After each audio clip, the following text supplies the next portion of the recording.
this is Denise Sallin with Your Pennsylvania Ancestors, and I'm so excited to share with you one more part of my research trip to Center and Clearfield counties to do research on my Curry family. And what I was trying to find was anything unique to this Curry family.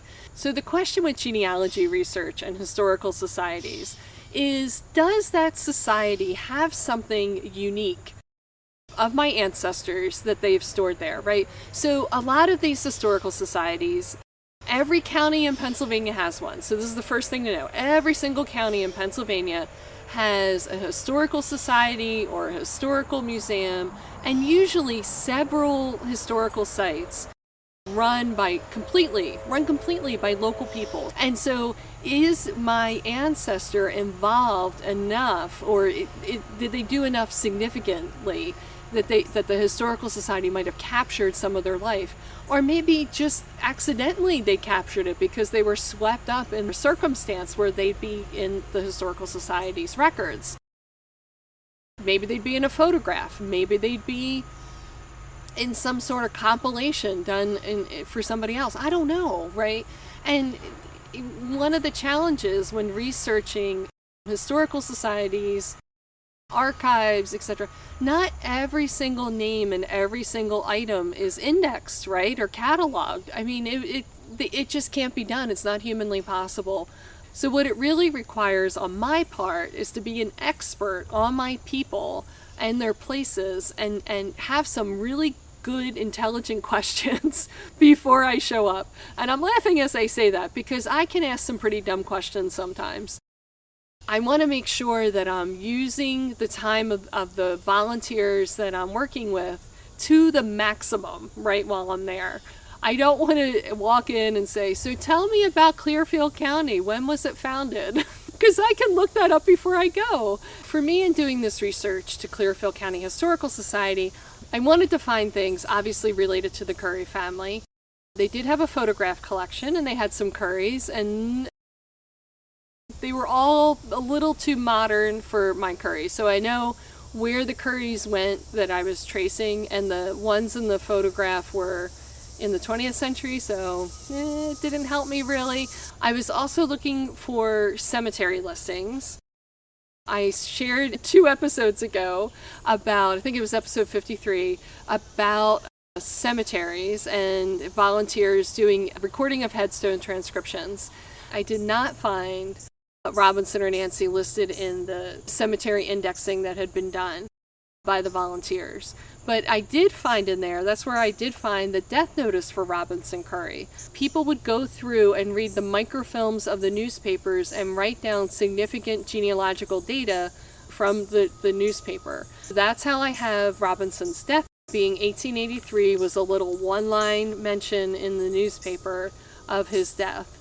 The other thing at a local historical society or genealogical society is previous family history work. And this is where it paid off to make the trip to Clearfield County. So in 1999, a gentleman named James Curry did a complete genealogy of the Curry family. It's not published. It was just 3 hole punched in a binder. But he went back and did 8 generations of this family. And I'm not kidding, 8 generations. This is one of those good news, bad news situations. So the good news is he did 8 generations of genealogy work. The bad news about it is it's not sourced. Nowhere in this does it tell me where he got the dates or the locations for the information, or even the names in here. If I was a real snob of a genealogist, I would just immediately just dismiss this. I'd be like, oh, forget it. I'm not going to use it. This is just useless.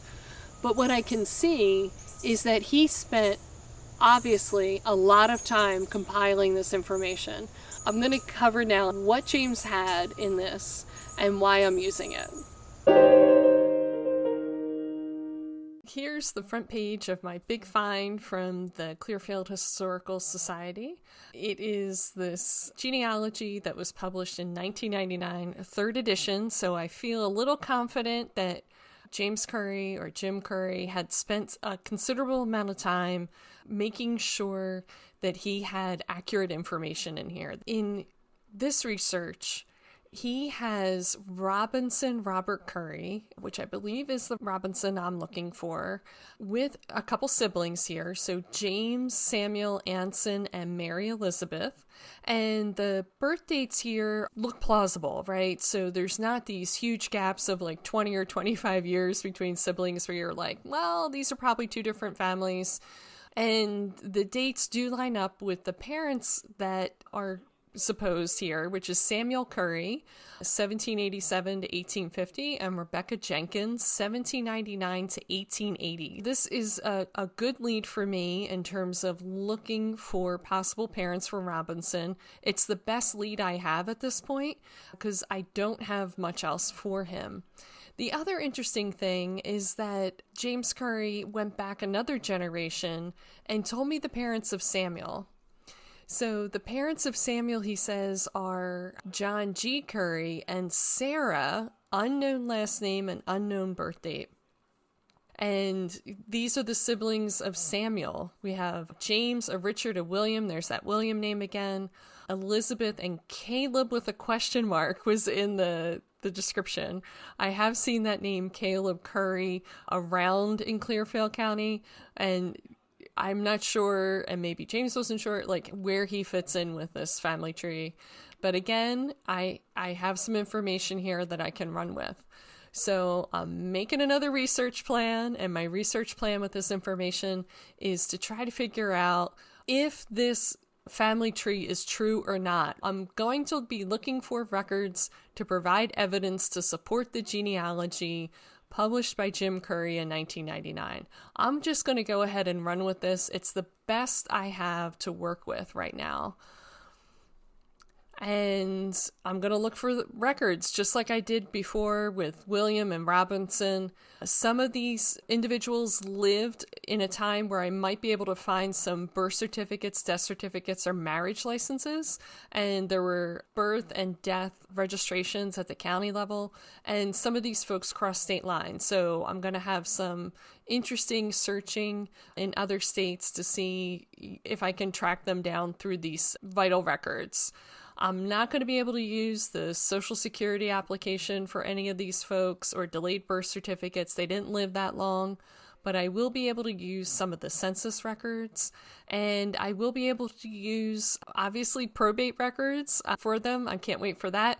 Land deeds, and then the military pension records. I actually had an appointment at NARA in Washington, D.C. They were open for a few short weeks. I had an appointment and just found out last week that that appointment was canceled due to rising COVID numbers. So I won't be able to work with Civil War pensions right now, but I do have them listed and I know who to go for. Robinson didn't serve, but the men that were his siblings did. And I'm just going to save that for a future episode in case I do get those records. Unfortunately, Civil War pension's not digitized, but maybe there's an War of 1812 pension that might help me out here. They're a lot smaller, but I don't know. I can put it on my list. And then more records I can use. I've already looked for all the previous published genealogies and at the county biographies, but now I can go back through newspaper articles, look for church records, the cemetery records again, and court cases, and of course tax records. So now I know Clearfield County has tax records. I went through them once. I can do them again, looking for all these individuals, particularly the men are listed most often, and see what I can figure out in terms of relationships between them. And what will I find? Stay tuned to find out. Shout out to Patricia Johansson, Sandy O'Boyle, Nancy Kurchowski, and Bill Kirshner for their ongoing support. Thank you. Now moving forward with my Curry family, I have a framework to work from in terms of possible siblings for Robinson Curry. This is a good hypothesis that I can start with for future research and test it out to see if it works. So look at the records of these other individuals and see what I can find to see some other associates and friends and neighbors of these individuals. This is going to require a lot of documentation, a lot of writing things down, a lot of taking time, as J. Mark Lowe says, to mull and ponder. I love when he says that. You collect information, you find records, and then you mull and ponder over it. Sometimes you get questions in the middle of the night or while you're brushing your teeth. You'll go, hey, maybe this is something I could do around this record. And I'm looking forward to having some of those flash of insights to move me forward with this research. This is Denise Allen. Please visit PAAncestors.com, where you'll find free resources to help your genealogy. And of course, if you'd like to become a member and support the podcast and support the work and the sharing of resources, I would love it if you joined, and you can ask me anything you want about your Pennsylvania ancestors. And I hope everything here helps you discover your Pennsylvania ancestors.